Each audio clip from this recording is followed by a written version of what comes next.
Welcome everyone, this is our Wednesday Wisdom where we go over tips, tricks, and information on band instrument repair. Today we're going to go over a viewer requested video, how to replace a flat spring on a saxophone neck octave key. Before we get to that, we do have a hashtag for you today. That's called Spring Replace. Make sure you take that, put that in the comments below. That's going to give you a chance to win 15%. I almost said 20%. 15%. 1,000% off. Off any of the courses that we have. Whoa, that's coming up. Gotta get my bearings here. We have a couple courses coming up on April 20th as well as on May 11th, and we have a saxophone basics done right course coming up on June 26th. Great time to come to the beach. It is. That's why we did that. Come to the beach. Part of the class is actually going to be on the beach. Yes, we're going to throw a saxophone into the ocean. Yeah, we're going to go over natural sandblasting. I like it. We also have a course, basics course on clarinet on July 17th. So make sure you check the education section of MusicMedic.com and learn more about those. And make sure that you reach out to me if your name is, we have a winner today, Keith O'Rourke. Keith, congratulations. Send an email to rich@musicmedic.com, and I will get you your discount code on any of the courses that we have coming up, including the one on April 20th. Dense stuff. Saxophone dense stuff. Yeah. Make sure you like, share, and subscribe, and put your comments or questions in the comments below. Now, we also, Ryan, had our 5-day immersion course just finish up. I believe Joshua is out there. There he is. Let's see. Is he out there? There he is. There he is working. There he is. He's heading towards my bench. What are you doing? He's eyeing things up. He's Look at taking him. some souvenirs. And this is Josh's last day. Josh, of course, is a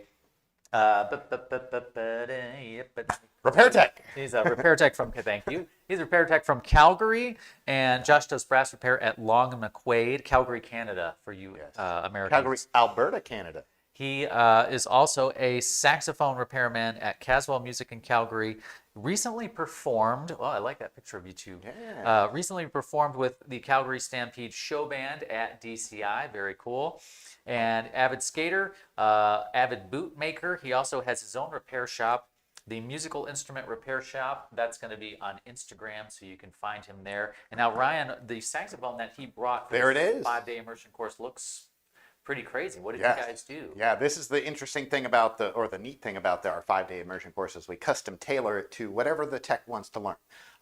Josh wanted to learn more about our refinishing procedures, some modification stuff, so he brought a horn with him, and that's what the finish we put on it. We did some modifications. Well, he did some modifications on it, quite a bit on it, and worked to get this kind of up and running. And it was interesting to work with him. He had done some modifications. He'd actually taken our modification day course. So we did some in person. We talked a little bit about the refinishing. We talked a little bit about some engraving stuff. We went out to eat. Yes. And man, Joshua can eat. There's us at Flamin' Amy's. Yeah, so at the burrito barn, we normally get one burrito. Josh ate 2 burritos. Yeah. One per person. Not like we go as a group and we all share one burrito. We each get a burrito, but Josh got 2 things. It was a burrito and a quesadilla. Let's go see what's in the shop. Is he chewing on my tools? Let's see. What's going on there? I can't see him. Oh no, there he is. He's working away at his bench. Very good. But yeah, it was a great time to spend with Josh. Really nice guy. And I hope he learned some things. I think he learned a lot. Yeah, because you guys did a lot of stuff on that saxophone. Make sure to check out the education section at MusicMedic.com if you want to learn more about the 5-day immersion course. It's the one-on-one course, which is people come from all around, including Canada. Absolutely. Calgary, Alberta, Canada. So, Ryan, let's get right into it. This is a viewer-requested video. If you are a video, that's you right now, and you have a topic that we want to go over, just put it in the comments below, and we'll be happy to get to it if we haven't done it already. I think we should go over the tools for replacing a flat spring. There we are, replacing a flat spring. Yes. We're going to be replacing a flat spring on a neck key, and it's this guy right back in here, and you can see it, what allows this to move up and down. So we're going to talk about replacing this, but before we actually replace it, we are going to go over the tools. So the first thing you're going to need, screwdrivers, one to remove the actual key, and another one I like to use much smaller to actually remove the flat spring. A pair of Duckbill parallel action pliers for bending, a pair of tweezers just in case. These are our MusicMedic spring bending pliers. You can see their unique shape allows me to bend springs, both flat and round springs. Like it. Yep.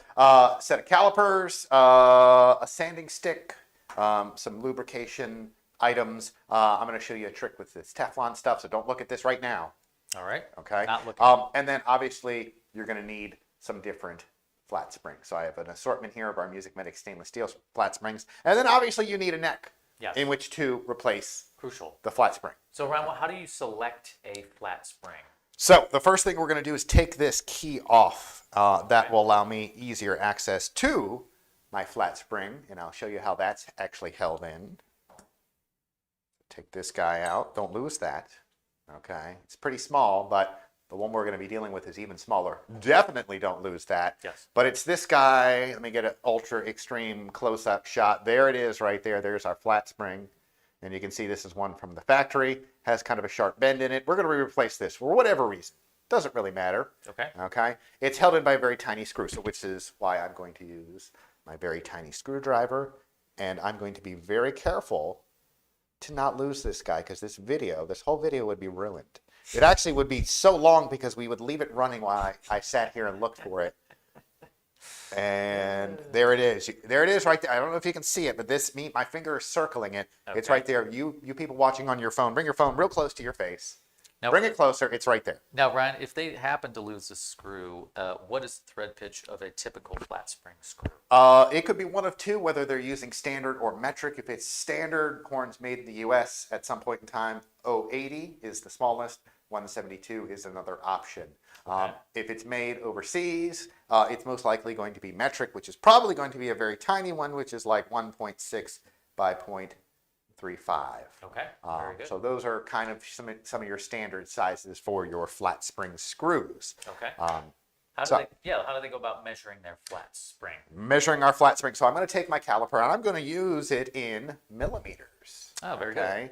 So yeah, you Americans used to using freedom units. We're not going to use that. We're going to use millimeters. It's a good system. Yeah. So I'm going to measure the overall thickness, and this is saying it is about 0.3, 0.31. Okay. So I'm going to pick a flat spring that hopefully is that same thickness. Let me see what this one is. Okay. This guy's coming out 0.54, way too big. All right. Let's see about maybe this guy. Well, I don't want to do that one yet. I want to do this one. I'm doing the Goldilocks. That's 0.41. Nope, still too thick. And then now I'm going to go with this. Let's see. There we are, 0.3. Very good. Okay. Ryan, is the thickness of a flat spring critical? Very critical. And this has to do with the tension, especially with the net key, because it does involve opposing spring tensions. If you use a spring that's too heavy, it'll cause other pads to open up, your body octave pip to open up. If it's too light, it won't allow for that switch to actually happen when you're switching your octave. So thickness is very important, and the way you curve it is also very, very important as well. Okay. So I've got my spring picked out. It's going to be the overall length. As you can see, if I were to stretch this bent one out, it's going to be that. So length is important, but thickness being more important. If it's too long, you can snip it and you can shape it to fit. Okay. But the thickness is going to be probably your most critical measurement. So before I install this flat spring, they do all, as you can see, they're just flat. Okay, I'm going to put a bend in it. Okay, even before I install it. So what I'm going to do with this is I'm going to use my spring bending pliers. Okay, and I'm going to just put a nice gentle curve in it. You can see the one from the factory had just this one little sharp. I mean, it looked like a check mark. That. Almost. Yeah. Okay. So this one, that's what I'm trying to avoid, is putting that kink in it. I want a natural bend like so. Okay, so I'm going to put this nice little gentle curve in it. And we can adjust this later for our spring tension.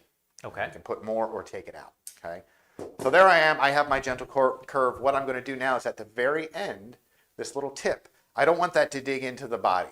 Okay, so I'm going to flip that up. I'm going to use my Duckbill parallel pliers. I'm going to grab the very tip, probably, I don't know, 3 millimeters maybe, and I'm just going to fold it up like so. You probably can't see it, so I'm going to draw it out. It looks like that right there.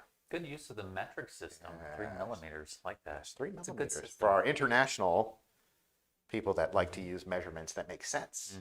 Because I'm not a big fan of fractions. Okay, so I've got my gentle curve. I've got my little flip, and again, this is what's going to rest on the body. and I don't want a sharp point digging in. So that's why I have my little flip right there. Very, very important for the feel. Now comes the hard part, which is putting the spring back onto the key with my little tiny screw. There it is. I haven't lost it yet. If I sneeze, it's gone. Okay. So I'm going to put my little screw in. So you put it through the flat screw. I put it through flat the spring flat itself. spring. Yeah, now I'm kind of holding on to it, and then I kind of use my thumbnail, if I can. Up, it fell out. Oh, my goodness. Well, let's just go to the shop cam. Let's go to the shop cam. Stop looking at it, people. Stop looking at it. Yeah, I can't do this when everybody's watching me. Yeah, this looks like Jeff is working. Jeff is working on a Neopads overhaul, actually, up there in the far right corner of your screen. Jeff is working Josh is hard. getting set up, and then I do have. Don't you guys forget? Make sure you take that spring replace hashtag. Put that in the comments below. That's going to give you 15% off should you be the winner off any of the courses that we have coming up in. Let me switch to the right screen. Oh, you can see Ryan's working on it.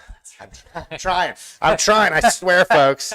Oh, my eyesight is working not. live is a real thing. It is a thing. It's working live. Everybody's watching. Should have brought our visor in. I really should have. Oh my goodness, I'm having to peek over the glasses. I like it. I like it. So Ryan, while you're working at that, I am going to ask you another question. No questions when I'm working. No, go for it. What please. if they have on the thumbnail for this video, the flat spring actually has 2 screws in the original spring? Mm-hmm. What happens, or what if you have 2 screws in the original spring? And you say you lose one? Do you need I've seen these, and I'll let me draw it out real quick so you guys can see what I'm talking about. A lot of times on the back of them, and I've seen this more on palm keys than neck keys, is you'll have, here's the back of the key, you'll actually have 2 screws that actually hold that flat spring on. Okay.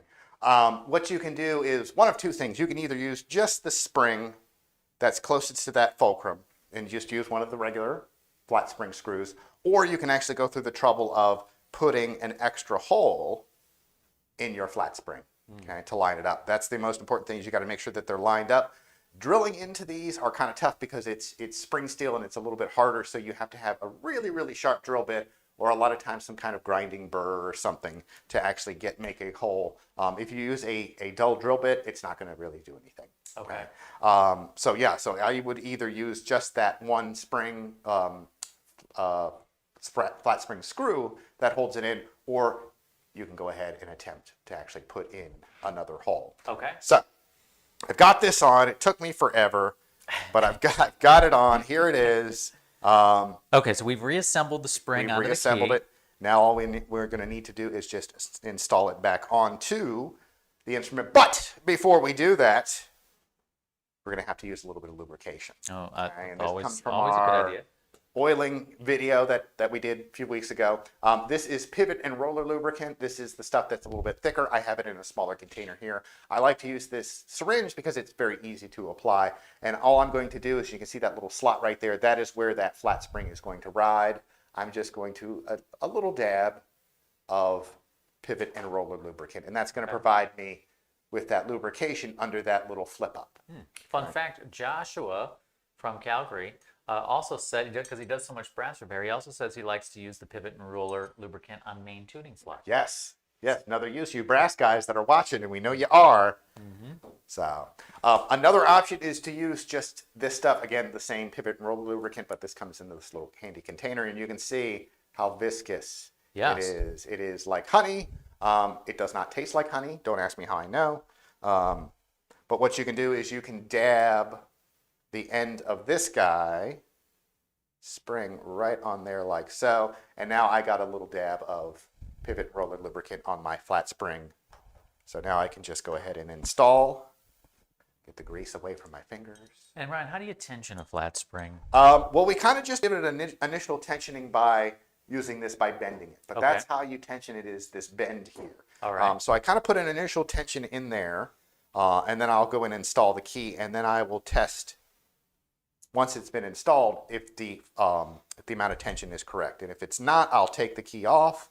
I'll either add more bend to it, or I'll take some away. Okay. Sometimes you can adjust it with it on the instrument, but a lot of times it's much easier if you just take the key off. But you can see, there we go. This one, not quite moving, so I got to add a little bit more tension to it. Let me go Okay. ahead and do that. Yeah. It's Heck great. yeah. What a perfect time. You jinxed my demo. So I didn't jinx anything. no, this is the way we planned it. Yeah, exactly.